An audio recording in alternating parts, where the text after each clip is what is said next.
येशूच्या नावात सलाम. आज आपण गलती करास पत्र याचा 6वा अध्याय आणि 7वं वचन बघणार आहे.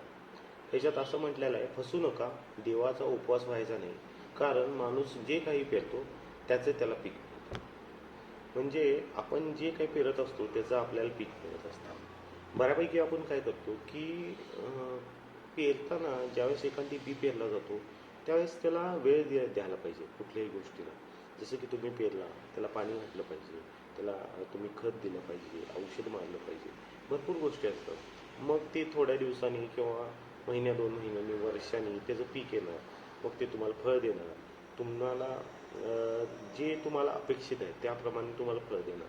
खरं समजा जर तुम्ही त्या पिकाची काळजी घेतली नाही किंवा त्या बी जे तुम्ही पेरलेलं त्याची काळजी घेतली नाही तर ते बी कुठं तर वाळून जाणार किंवा ते झाडच येणार नाही किंवा त्याला काय फुटणारच नाही, असं भरपूर वेळेस होईल.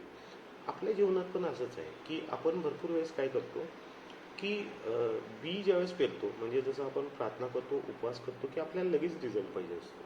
तसं होत नाही. आपल्याला त्याला वेळ द्यायला पाहिजे. आपण ते कंटिन्युटी त्याला पाणी दिलं पाहिजे, कंटिन्युटी त्याला खत दिलं पाहिजे, कंटिन्युटी त्याच्याकडे लक्ष ठेवलं पाहिजे की बाबा कोण येते कोण नाही आहे, की बी कोणतं काढेल, जसं जनावर असं. पण आपलं डायव्हर्शन होतं भरपूर वेळेस.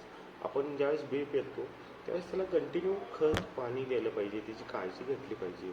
जसं की आपण उपवास केला पाहिजे, प्रार्थना केली पाहिजे, कंटिन्यू केलं पाहिजे. तर आपल्याला त्या ह्याचं बीचं झाड होणार आणि मग ते आपल्याला फळ देणार. लगेच तुम्ही जर म्हटला तर ह्या गोष्टी होणार नाही. कुठलीही गोष्ट होण्यासाठी वेळ लागतो. हा वेळ तुम्ही समजून घेतला पाहिजे. त्यासाठी लवकरात लवकर तुम्ही सुरुवात केली पाहिजे, लवकरात लवकर तो बी पेरला पाहिजे, त्या जेणेकरून तुम्हाला लवकरात लवकर त्याचं फळ मिळेल. तर कृपा करून जे तुम्ही प्रार्थना करता, उपवास करता, जे काय करता त्यासाठी तुम्ही वेळ द्या, त्यासाठी तुम्ही थोडासा टाईम द्या, तुम्हाला रिझल्ट नक्की मिळेल. येशूच्या नावात सलाम.